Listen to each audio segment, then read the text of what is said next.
Mathieu Segard, je dirige une des 3 composantes d'un programme qui s'appelle Invest for Jobs, qui est mis en œuvre par la coopération allemande, la GIZ et la KfW aussi.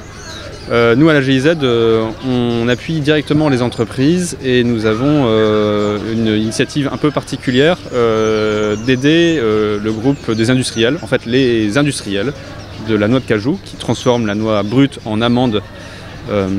Et dans ce sens, entre autres choses, on a décidé de regrouper les industriels et ceux qui ont des projets industriels dans un petit groupe de réflexion afin qu'ils fassent émerger une proposition de politique d'incitation, politique incitative au gouvernement sénégalais.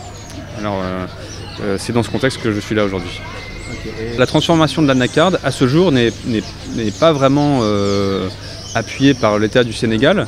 Il n'y a pas de politique véritablement industrielle en faveur de l'industrie et de l'industrie de la noix de cajou au Sénégal aujourd'hui, comme ça peut être le cas au Bénin, en Côte d'Ivoire ou dans d'autres pays.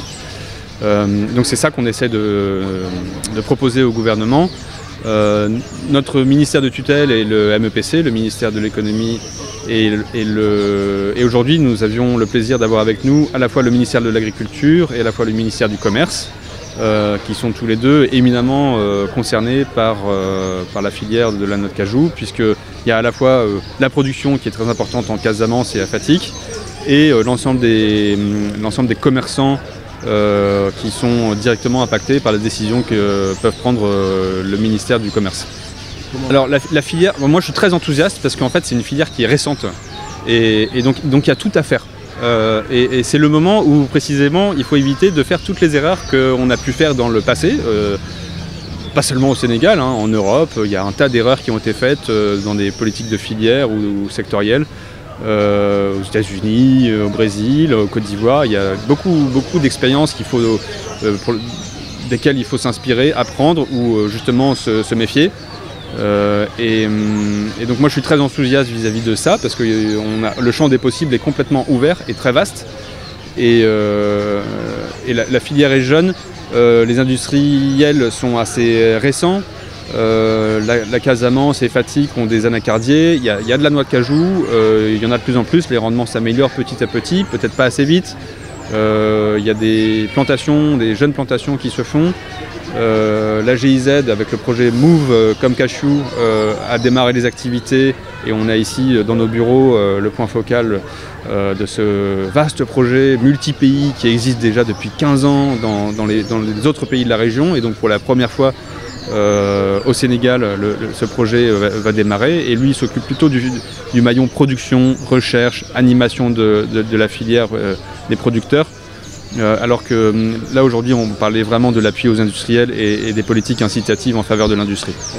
GIZ depuis maintenant, oui c'est à peu près 15 ans, je n'ai pas les dates exactes en tête, en Côte d'Ivoire, au Bénin, au Burkina Faso, au Mali, au Ghana, de mémoire, hein, met en œuvre un projet qui s'appelait jusqu'à l'an passé comme Cashew pour commercialisation de la noix de cajou, et ça a été très bénéfique à beaucoup de pays. C'est un projet qui est très connu par l'ensemble des acteurs de la filière dans les autres pays. Et en fait à l'époque et jusqu'à récemment, le Sénégal ne faisait pas partie des pays bénéficiaires de ce projet. Parce que simplement la filière était naissante. Voilà. Aujourd'hui on arrive à un stade où c'est le moment vraiment d'agir, parce que les industriels sont intéressés, il y a des investissements, il y a des investisseurs qui sont intéressés, et la production de noix brutes évolue, et le Sénégal a des infrastructures, des routes, des ports qui se modernisent, une administration qui se modernise. Voilà, il y a un ensemble de choses qui sont vraiment favorables.